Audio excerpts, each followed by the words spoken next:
오늘 제가 짧게 그 발제할 부분은 12페이지부터 28페이지. 아마 새 책이면 조금 페이지가 다르다 그러더라고요. 여하튼 우리는 두 꼭지, 서문하고 두 꼭지 제가 잠깐 발제를 하면, 서문의 12페이지에 보면 이런 내용이 있더라고요. 아마 선이란 글을 쓰는 것과 똑같다. 예.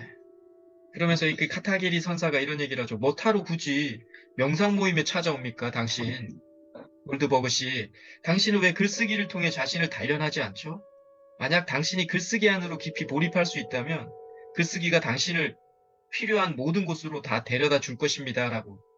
네, 아까 우리 유 선생님 말씀하신 것처럼 글쓰기든 선이든 뭐 창업이든 뭐 모든 게 본질을 알면 하나로 수렴이 된다라는 거. 그래서 이 카타기리 선사가 이야기하는 거죠. 명상 다니지 마셔라. 그냥 글쓰기에 몰입하라라는 얘기를 이렇게 또 이야기를 했었던 것 같고. 그리고 13페이지에 이 책을 자기 친구한테 이렇게 좀 들려줬나 봐요, 나탈리가. 그러니까 그 사업하는 친구가 이런 얘기를 하죠. 책에 나온 얘기를. 나탈리, 지금 당신이 말하는 건 사업 이야기와 똑같군. 그게 바로 사업이야. 글쓰기와 사업가의 길 사이에는 아무런 차이가 없어. 라고 똑같은 얘기를 또 하는 거죠. 결국 본질을 알면 모든 것은 하나로 수렴이 되고, 이런 꿰뚫는 문장, 통찰적인 문장이 생기면 모든 게 우리가 설명할 수 있다라는 얘기. 이게 지금 서문에 계속 나오는 얘기죠. 그리고 13페이지에 또 나탈리가 자신을 또 고백합니다. 어릴 때. 자신은 쉼표, 마침표, 물음표의 쓰임새를 배웠고 배운 대로 문법에 맞는 글을 쓰는 데만 골몰했다.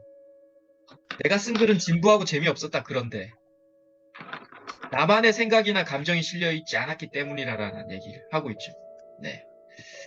그리고 네. 13페이지, 14페이지를 보면 이분이 문학을 너무 이제 글을 좋아하셨기 때문에 문학과 사랑에 빠진 후 뭐 제랄드 만네이라는 어떤 시인의 시를 옮겨 쓰고 또 옮겨 쓰고 했다고 하더라고요. 그 깡그리 외우기까지 했다.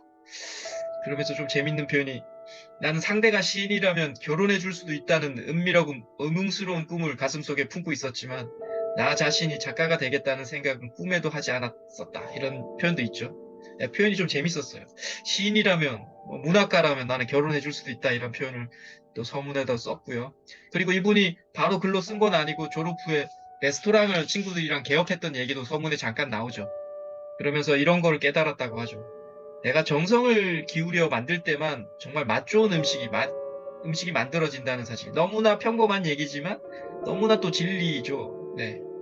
그러면서 이런 얘기죠. 우리 자신이 아닌 다른 곳에서, 즉 학창시절 A학점을 받았던 답안지처럼 기가 막힌 답이 나올 수는 없었다. 결국 내 안에서 모든 답은 나온다라는 얘기를 서문에다 또 언급을 하고요. 또 15페이지 이분이니까 이런 이제 레스토랑을 친구들이랑 창업했다가 좀 퇴근 후에 과일과 채소라는 얇은 시집을 어떤 그 문고에서 발견을 합니다. 그런데 이런 느낌이 들었다고 하죠. 아니, 이런 것도 시가 될 수 있단 말인가? 라는, 내 신경망을 건드리고 지나갔다. 그러니까 제가 이제 이 서문을 보면서 이분이 레스토랑 창업했던 얘기가 있는데 너무 힘들었다 이런 얘기는 없는데 그냥 이 느낌에서는 좀, 힘들었나 보다 이런 게 보이더라고요. 레스토랑 창업했던 이야기 자체가. 그런 느낌이었고, 16페이지에 또 보면, 아주 통찰적인 문장이 하나 나왔죠. 네가 사랑을 믿을 때만이 사랑이 네가 가야 할 길을 이끌어 주는 법이지라고. 결국 자신이 사랑하는 일에 믿음을 갖고 계속해서 밀고 나갈 때만이 그 일이 자신이 가야 할 길로 이끌어 준다라는 일. 결국 우리가 진심으로 뭔가를 진정으로 사랑해야만이 길을 알려준다는 거예요. 이 대상이. 글쓰기든 선이든 창업이든 자신이 하는 일에 진심으로 사랑해야만이 그 일이 나한테 길을 알려준다. 이런 얘기를 하고 있는 거죠. 네. 아주 통찰적인 문장인 것 같고. 그래서 뭐 나중에 이런 같이 이야기 한번 해보고 싶었던 건 계속 밀고 나갔을 때 새로운 길이 보였던 경험이 있었는지 한번 같이 이야기도 좀 나눠보고 싶었습니다. 그리고 17페이지에 또 이분이 예, 자신의 마음을 믿고 자신이 경험한 인생에 대한 확신을 키워나가야 한다. 반복, 반복해도 실증 나지 않고 나 자신을 더 높이 이해의 경지로 끌어올린다. 이 문장이 그렇게 좋았나 봐요, 나탈리는. 자신의 마음을 믿고 자신이 경험한 인생에 대한 확신을 키워나가야 한다. 이 문장을 계속 반복했는데 너무 좋았다라는 얘기. 그리고 또 이런 얘기 나오죠. 글을 쓴다는 의미는 궁극적으로 자신의 인생 전체를 충실하게 살겠다는 의미다. 라는, 제가 책 쓰기 수업에서도 이 문장을 많이 인용을 합니다. 글을 쓴다는 건 멋진 책을 내겠다. 뭐 이건 되게 현상적인 얘기고 실질적으로 글은 되게 느린 작업이기 때문에 글을 쓴다는 얘기는 내 인생 좀 충실하게 살겠다라는 이게 가장 기본적인 얘기죠. 그리고 가장 중요한 얘기죠. 네. 그리고 서문 뭐 17, 18페이지에 서문은 뭐 이렇게 활용해라 하면 서문 쓰기에 대한 얘기가 쭉 좀 나옵니다. 스킵하고요. 그리고 18페이지 서문의 마지막 페이지에 보면 결국 이 책의 제목까지 나오죠. 뼛속까지 내려가서 써라 라는 얘기가 나옵니다. 그리고 자기 마음의 본질적인 외침을 적으라는 얘기죠, 이게. 우리 아까 이강봉 선생님 말씀하셨던 뭔가 자신의 마음에 있는 얘기를 좀 진솔하게 표현하는 게 쉽지 않은데 그걸 진솔하게 표현하라는 얘기를 좀 더 멋있게 쓴 거죠. 뼛속까지 내려가서 써라라는 얘기로. 네. 그런 얘기를 서문에서 이야기를 합니다. 네. 그리고 첫 번째 꼭지. 첫 마음, 종이와 연필이라는 첫 번째 꼭지가 19페이지인데 이렇게 나오죠. 저는 이 19페이지에서 조금 저 마음에 들었던 문장은 두 달 전에 꽤 괜찮은 글을 썼다고 해서 앞으로도 좋은 글을 쓴다는 보장은 없다. 네. 충분히 공감되고요. 솔직히 나는 새로운 글을 쓸 때마다 전에 어떻게 글을 완성했었는지 의아해질 때가 한두 번이 아니다. 글쓰기는 매번 지도 없이 떠나는 새로운 여행이다. 네, 우리가 뭐 어제 멋진 글을 썼다고 해서 오늘 멋진 글을 쓸 거다? 전혀 그러지 않는다고 느끼실 거예요. 진작에 뭐 2년 전에 베세를 썼다고 해서 이분이 이번 연도에 또 베세를 쓸 수 있다? 전혀 또 아닌 얘기인 거죠. 개인적으로 저도 뭐 베세를 제대로 써본 적은 없지만 기존에 썼던 책을 다시 쓰라는 것 자체가 엄두가 안 나요. 이걸 내가 어떻게 다시 쓸까 자체가. 네, 그만큼 우리의 마음은 이렇게 시시각각 변한다라는 얘기. 네, 그리고 21페이지에 또 이런 얘기가 나오죠. 나는 세상에서 가장 볼품없는 쓰레기 같은 글을 쓸 수도 있다고 생각하라. 우리가 이 마음이 갖춰지지 않으면 글을 써내기가 쉽지 않아요. 처음부터 뭔가 조금 그럴싸한 글을 쓰려고 하면 일단은 멈추게 됩니다. 예, 그러지 말라는 걸 이분이 말씀하시는 거죠. 그냥 가장 쓰레기 같은 글을 나는 쓸 수도 있다. 라는 얘기로 쓰시라는 얘기. 그래서 저는 책 쓰기 특강 같은 거 할 때 프리라이팅 얘기인데 이게 결국은 이면지에 써보라고 이야기를 합니다. 어차피 버릴 용지잖아요. 이면지는. 이면지 뒷면에 그냥 자신을 막 쓰고 그냥 버리시라는 거죠. 어차피 이면지는 버릴 종이었기 때문에. 그 얘기랑 비슷한 것 같고요. 그리고 22페이지 첫 번째 꼭지의 마지막에 이분이 뭐 이런 얘기도 하죠. 노트, 타자기, 컴퓨터, 뭐 요즘에는 타자기는 뭐 말이 안 되는 얘기지만 이렇게 세 군데의 이야기가 있는데 노트가 좀 더 감정적인 글, 그러니까 손으로 쓰는 게 심장의 운동과 더욱 가깝게 연결되는 느낌이라는 거. 네, 필사의 전형은 노트에 쓰는 거고 손으로 쓰는 거죠. 근데 요즘에 뭐 대부분 이제 컴퓨터로 하는 거니까 타자기도 없으니까 이렇게 쓰는 종류가 있다라는 얘기도 이야기를 하셨고요. 꼭지의 마지막, 첫 번째 꼭지의 마지막에 또 이런 얘기가 나오죠. 내면 세계가 외부 세계를 창조한다는 말은 참말이다. 하지만 이 외부 세계와 우리가 쓰고 있는 연장 또한 우리의 사유 형태에 영향을 미치는 것도 사실이다. 하늘에 대고 글쓰기를 하지 못할 것도 없다. 네. 우리는 기본적으로 이런 생각하죠. 다들 많은. 생각이 외부로 나타난다. 네, 이거 참말인 것 같고, 근데 또 이분이 또 이야기하죠. 저도 공감은 하는데, 외부에 있는 이 세계가 우리 마음에서 또 발현이 되죠. 네, 우리 생각을 창조하는 거는 외부의 상황을 보고 우리 생각도 또 만들어진다라는 거죠. 그러니까 내면 세계와 외부 세계는 뭐가 우선이 아니라는 거예요. 이렇게 같이 상호작용으로 만들어진다라는 얘기를 하고 있죠.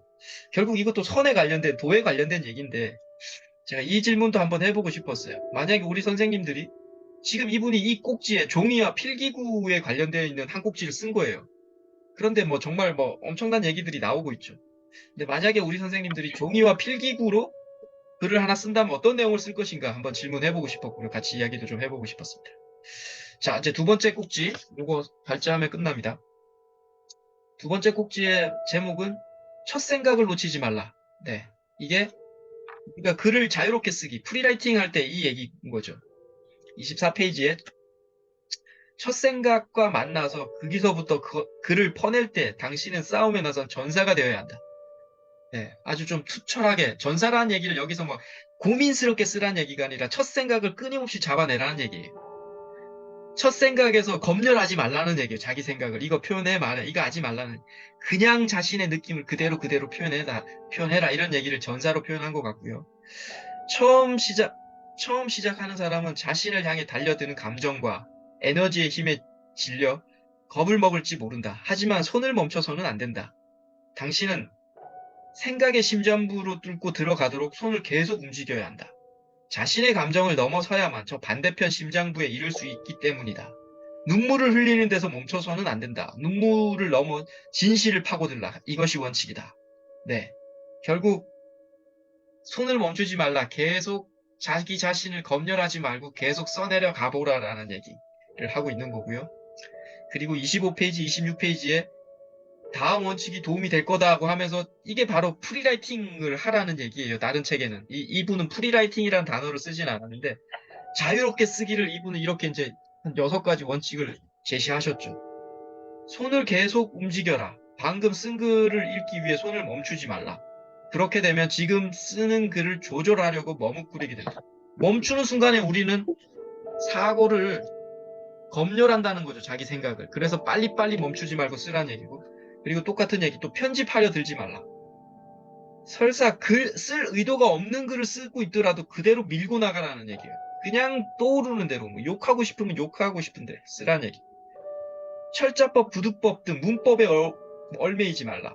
네. 여백을 남기고 종이에 그려진 줄에 맞추려고 애쓸 필요도 없다. 그러니까 막 뭐 이게 좀 반듯하게 뭐 삐져나오지 않게 이러지 말라라는 그냥 후려갈려라 라는 얘기를 하고 있는 거죠. 이 글쓰기 대가가. 마음을 통제하지 말고 마음 가는 대로 내버려 두어라. 네, 우리 마음을 통제하지 말고 계속 제가 자기검열이라는 단어를 쓰죠. 자기검열하지 말라라는 얘기. 생각하지 말고 논리적 사고도 버려라. 이것도 좀 웃기죠. 글을 생각하지 말라고 하는 게 말이 되냐? 네. 프리라이팅은 생각하지 말고 그냥 떠오르는 대로 그냥 후려갈기는 거예요. 초반에는. 그런 얘기를 하고 있는 거고요. 그리고 더 깊은 핏줄로 자꾸 파고들라. 두려움이나 벌거벗고 있다는 느낌이 들어도 무조건 더 깊이 뛰어들라. 그게 바로 에너지가 있다. 아, 이런 표현은 이분이 뭐 대가라는 게 느껴지죠. 더 깊은 핏줄로 자꾸 파고들고 계속 더 깊이 자기 마음으로 들어가봐라 라는 얘기. 그게 에너지가 있다. 그게 너의 영감이 있다. 이런 얘기를 하는 것 같고요. 그리고 26페이지, 27페이지에 네. 그래서 이 첫 생각, 검열되지 않은 이 첫 생각은 엄청난 에너지를 가진 잠재력과 맞닿아 있다라고 이야기하죠. 네, 첫 번째 생각을 2번, 3번 하다 보면 우리는 일상의 관념의 세계로 돌아가요. 신선한 불꽃이 없어진다는 거예요. 왜? 자기 검열을 해버렸다는 거죠. 이거 표현하면 내가 욕먹어. 이건 글이 아니야. 하면서 스스로가 검열을 하는 순간에 재미없는 글이 진솔하지 않은 현학적인 자기를 꾸미는 글이 나와버린다는 얘기를 지금 하고 있는 거예요. 그래서 뭐 이분이 예를 들어서 이런 거죠. 내 목구멍에서 데이지 꽃을 꺾는다라고 표현을 했는데 이게 무슨 말이냐 하면 목이 조금 따끔해서 아무 말도 하지 않았다라는 얘기인 거예요. 근데 이 밑에 말은 되게 이해는 쉽지만 좀 진부하죠. 그래서 자기가 이 말을 처음에는 검열되지 않은 말이 이렇게 나왔다라는 거예요. 내 목구멍에서 데이지 꽃을 꺾는다. 이렇게 쓰라는 얘기예요. 네. 27페이지에 네. 그래서 첫 생각은 에고 또는 우리를 통제하려고 드는 논리적인 메커니즘에 얽매이지 않는 생각이다. 뭐 제가 계속 말씀드렸 나를 통제하지 않는, 내가 검열하지 않는 그런 생각이고요. 그래서 첫 생각은 참신함 그리고 영감과 연결되어 있다. 네, 영감이 오는 순간에 당신은 신과 하나가 될 수 있다. 번득이는 첫 생각과 만나는 순간 당신은 자신이 알고 있던 것보다 더 큰 존재로 변한다. 이 신이라는 단어, 이런 단어는요, 웬만한 사람들이 잘 언급을 못해요. 그만큼 이게 깊은 단어예요. 왜냐하면 이게 되게 어려운 단어이기 때문에. 그러니까 이 영감이 오는 순간에 이 신과 만난다는 거예요. 이 영감은 언제 오느냐? 네, 자신의 생각을 검열 없이 깊게 막 쏟아 부었을 때, 몰입됐을 때 이 영감이 온다라는 얘기를 하고 있는 거죠. 네, 28페이지에 네. 첫 생각은 바로 지금 이 순간에 당신이 그동안 겪어온 감정, 사건, 정보가 밑바탕이 되어 발산되는 것이기에 엄청난 에너지로 충만해 있다. 이것이 바로 첫 생각이 가진 에너지다라고. 네, 첫 생각은 이렇게 중요하다라는 얘기를 한 거예요. 제가 뭐 글쓰기 특강에서도 이런 얘기하죠. 우리가 파란색 깨고 각각 사람들한테 파란색 하면 뭐가 떠오릅니까? 라고 질문하면 각자 다 다릅니다. 어떤 분은 파란색을 하면 한 3가지 이미지가 떠오를 수 있고 어떤 분은 한 20가지가 떠오를 수 있죠. 이게 바로 그동안 자신이 겪어왔던 개인이 각각 겪어왔던 감정, 사건, 지혜, 정보가 녹아나서 파란색 하면 내가 떠올리는 게 그거라는 거예요. 왜 각각 다르죠. 그만큼 이게 자신만이 갖고 있는 에너지라는 거예요, 이게. 예. 그 얘기를 하고 있는 거죠. 그래서 첫 생각이 정말 중요하다. 프리라이팅이 정말 중요하다라고 이야기를 하고 있는 거죠. 당신이 바로 지금 현재 존재할 때 세상은 진정으로 살아 움직이게 된다. 이거 뭐 영성책에서 나오는 얘기잖아요. 현재를 살아라는 얘기. 과거가 아닌 미래가 아닌 현재에 존재할 때 세상은 진정으로 살아 움직인다. 신을 만난다. 이 얘기를 하고 있는 거죠. 네. 그래서 뭐 저는 이런 의견을 이게 글쓰기 책보다 명상선, 도 관련 책에 더 어울릴 만한 주제죠. 이런 문장 자체는. 결국 우리는 어떤 수단을 통해서도 깨달음에 도달할 수 있다라는 얘기로 저는 판단이 되더라는 거죠. 이 순간을 봤을 때.